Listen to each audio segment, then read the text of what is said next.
the possibility of life having existed on Mars is even that much more real. Here to geek it all out for us, the possibility of this, Stephen Miano, owner of that computer store out in Irmo, South Carolina, as well, folks, as in the Harbison Mall. All right, Stephen, this seems like it's a movie. You know, we've grown up all the time thinking that, oh, there's a Martian on this planet, but we're talking about the possibility of this being real. Yeah, this is really exciting because, you know, science fiction has written about this for years. We've dreamed about the possibility, like you said. And here we're actually finding hard evidence, not even speculative, oh, it looks like this.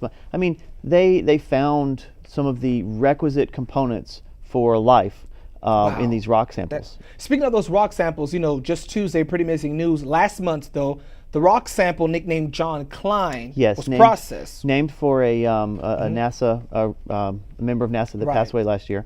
And they basically, okay, what's really cool about this is everybody knows that Mars is like rusty and dirty, you know, on the top it's all the red planet. Well, they dig down a little bit and they find clay like you would find at the bottom of a riverbed.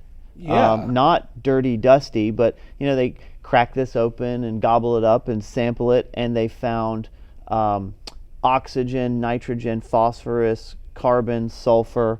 All the building blocks for some life. of the stuff that you would, and they also found evidence of drinkable water on Mars. Dasani? Aquafina, actually. But what's cool about this is they had found some evidence of water before, and they thought it was like really acidic and really gross, you know, like tap water. And no, but they look at this, and one of the NASA researchers basically said, you know, if you were there a few billion years ago, maybe you could drink it.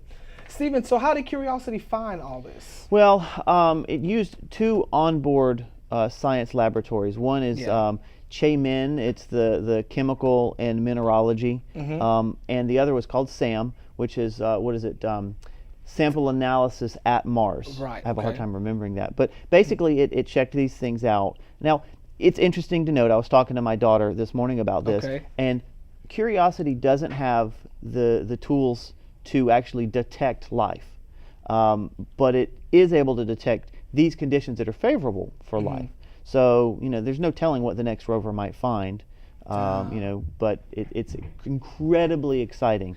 And, you know, it's interesting that we're living in a lifetime where we're seeing this now. I remember when I was a little boy, you know, 10 years old, 12 years old, you'd watch cartoons that talk about this, but I'm actually living with the possibility of, all right, folks, next year, guess what? We found bones on Mars. Yeah, exactly. Yeah, I mean, in the next 15 or 20 years, we have gone from, in one generation, hey, there might be life out there too. Yeah, there's probably life next door, or there was, you know, millions of years ago. So it's really exciting. Pretty interesting stuff. And of course, Stephen Miano is all into it because we're talking about the technology. And of course, you'll be following this a little bit more for us. I will, yeah, because actually Curiosity had an operating system crash recently. And this is also big news. They have two computers, and they brought the second one up. So we are going to watch this real closely to make sure that everything goes okay. All right, Stephen Miano, owner of that computer store out in Irma, as well as at the Columbiana Mall. Stay with us, folks. We're back after this.